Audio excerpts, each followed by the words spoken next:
Puccini, ¿no? Unos momentos más bellos, estremecedores, impactantes de la música universal de todos los tiempos. Eh, Curiosamente, para los que no lo sepan, vino a la Argentina Puccini.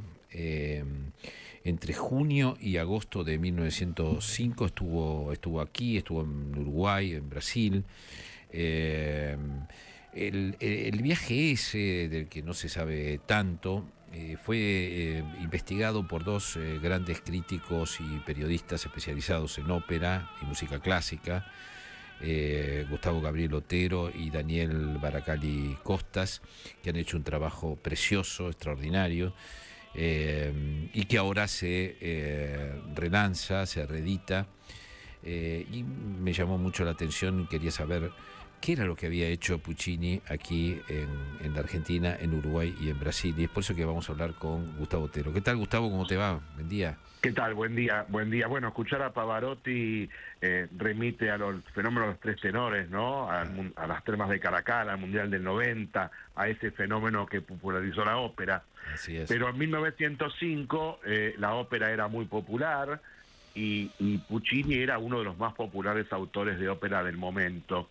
Y la Argentina, que vivía ese crecimiento cultural y económico, que empezó por la década de 1880, y no vamos a hablar hoy de cuándo terminó, era celosa de tener invitados de lujo, cuyo pináculo fue 1910 con el centenario.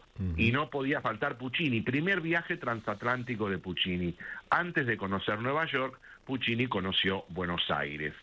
Y además de ver sus óperas, en el Cine Teatro Ópera hoy, el Teatro de la Ópera en ese momento, el Colón no existía en 1905, hizo de todo en realidad, banquetes, visita al presidente de la República Quintana, excursión al Tigre, excursión en tranvía hasta la Plaza de Flores y volver hasta Recoleta, conocer San Isidro, Martínez, hacer excursiones de cacerías, porque era un fanático de la cacería, 4 excursiones de cacería, estancias cercanas, digamos, acá a la ciudad de Buenos Aires, al Talar de Pacheco, a Bedia, a 2 estancias de la familia Kem. Bueno, hizo de todo, tratado como un rey Puccini en esos 47 días en Argentina, que fue a ver el cuartel de bomberos, la cárcel, que era la de la Avenida de las Heras, donde hoy hay un parque, la central de policía, el club de armas, el club del progreso, bueno, de todo un poco, y vivió en el edificio de la prensa, hoy Casa de la Cultura, que tenía un departamento de huéspedes ilustres en el 3er piso. ¿Y Gustavo conoció alguna figura importante de la época, más allá del presidente?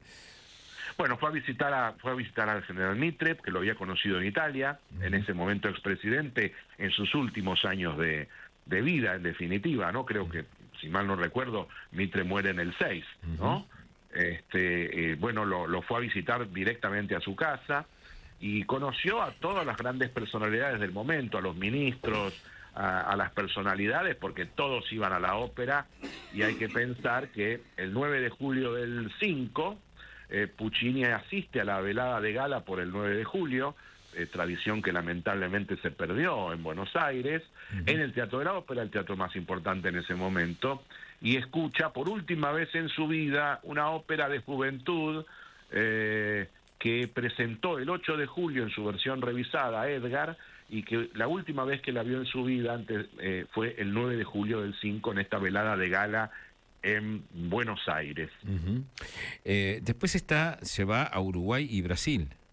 Sí, se va a Uruguay unos días, una semana, también conoce al presidente de la República del Uruguay, al conservatorio, digamos, en una semana se repiten los agasajos y el conocimiento de un montón de personalidades en Uruguay.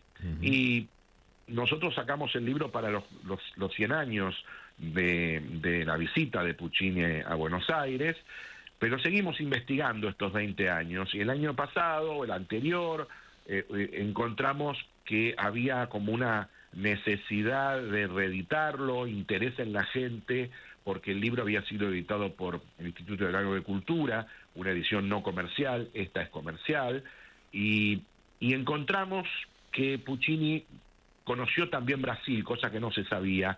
Como los cruceros de ahora, que se baja al mediodía, se conoce un poquito y se vuelve a subir al barco. Bueno, a la vuelta de este viaje rioplatense, Puccini está a unas horas en Santos, en el puerto de Santos, y conoce un poco de San Pablo, y conoce Río de Janeiro, lo que se puede conocer como hoy en un crucero, ¿no? En 4, 5, 6 horas, nada más. Gustavo, y él compone aquí un himno. Sí, una rareza, que es un himno escolar que se llama Dios y Patria, con la letra de un italiano afincado acá, Matías Calandrelli, que preanuncia el fascismo un poco que está viniendo en el mundo, ¿no? La letra. Pero lo importante es, bueno, que Puccini compone por primera vez un himno escolar y por primera vez y única vez algo en español, en castellano. Todo su obra es en italiano y a lo sumo hay alguna cosita en latín, el idioma litúrgico. La prensa le pide este himno escolar y lo publica en agosto del 5, pero una semana que Puccini se fue de Buenos Aires. ¿Qué pasaba con las pocas investigaciones que hay sobre la visita de Puccini? Normalmente uno lee el diario hasta el día siguiente al que el personaje se fue. Y entonces el himno, que había salido una semana después, ¿sí? Quedaba fuera de la investigación, y acá nosotros encontramos este himno escolar en las páginas de la prensa, perfectamente legible la partitura. La prensa del momento tenía 66 centímetros por 45, una cosa que no se podía tener en las manos, había que leerlo sobre una mesa, o sea que se podía leer perfectamente la partitura, y quedó sepultada en el olvido. Se cantó en la presentación del libro en 2006, se empezó a cantar en el mundo, la editora Carus Verlag en Alemania, una edición crítica, y el año 2024, el centenario de la muerte de Puccini, este año es el centenario de Turandot, la grabaron dos grandes cantantes de gran carrera mundial, como Charles Castronovo y Angela Giorgio. Vamos a escuchar, si te parece, un poquito de ese himno. Un poquitito. Compuesto aquí en la Argentina, por Puccini. Compuesto en Argentina, editado en la Argentina, para los niños de la Argentina. Es un poco difícil para cantar para chicos de primaria. Yo creo que es una de las razones por el cual no circuló, ¿no? A ver, vamos a escuchar un cachito, a ver.